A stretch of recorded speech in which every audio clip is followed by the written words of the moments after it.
Sarah, on dirait que ta vie est parfaite avec Adam. Tout le monde n'arrêtait pas de vanter votre couple ce soir. Grâce à Dieu, Leïla.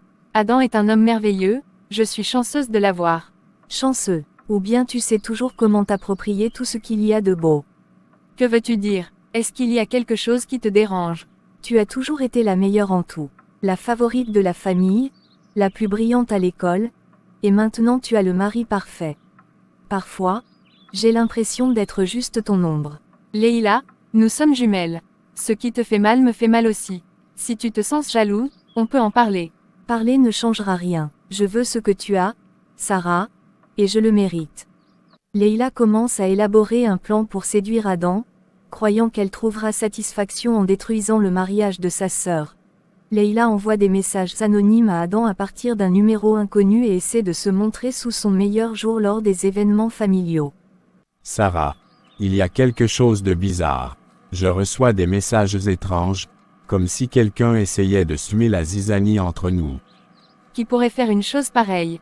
Quelques jours plus tard, Adam utilise une application pour révéler l'identité de l'expéditeur et découvre qu'il s'agit de Leïla. Leïla, pourquoi fais-tu ça?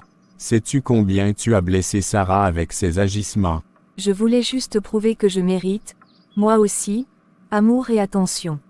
Leïla, je croyais que notre amour de jumelles était indestructible. Pourquoi as-tu essayé de détruire ma vie?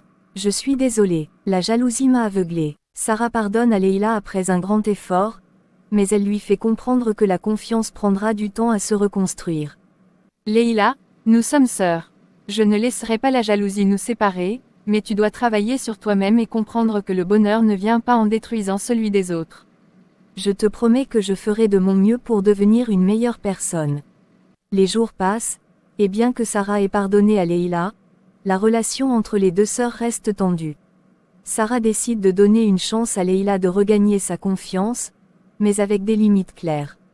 Leïla, je veux qu'on travaille ensemble pour reconstruire notre relation, mais tu dois comprendre que la confiance, ça se mérite. Je comprends, Sarah, j'ai fait une erreur terrible, et je ferai tout pour te montrer que je suis désolée. Très bien, peut-être que tu pourrais commencer par parler à quelqu'un. Parfois, on a besoin d'aide pour gérer ses émotions. Tu veux dire, aller voir un thérapeute? Oui, il n'y a rien de mal à demander de l'aide. C'est un pas vers la guérison. Leïla accepte et commence à consulter un thérapeute. Elle explore les raisons profondes de sa jalousie et découvre que son sentiment d'infériorité vient de son enfance, où elle croyait toujours être dans l'ombre de Sarah. Leïla, ce que vous ressentez est normal, mais ce n'est pas une excuse pour nuire aux autres. Vous devez apprendre à trouver votre propre chemin et à célébrer vos réussites. Leïla, je veux changer. Pas seulement pour Sarah, mais pour moi aussi. Pendant ce temps, Leïla décide de montrer à Sarah qu'elle est sincère. Elle commence à aider Sarah dans sa vie quotidienne et à se concentrer sur ses propres passions. Sarah, je sais que je ne peux pas effacer ce que j'ai fait, mais je veux être une meilleure sœur. Peut-être qu'on pourrait passer du temps ensemble, comme avant. J'aimerais ça, mais cette fois, pas de compétition, juste nous deux.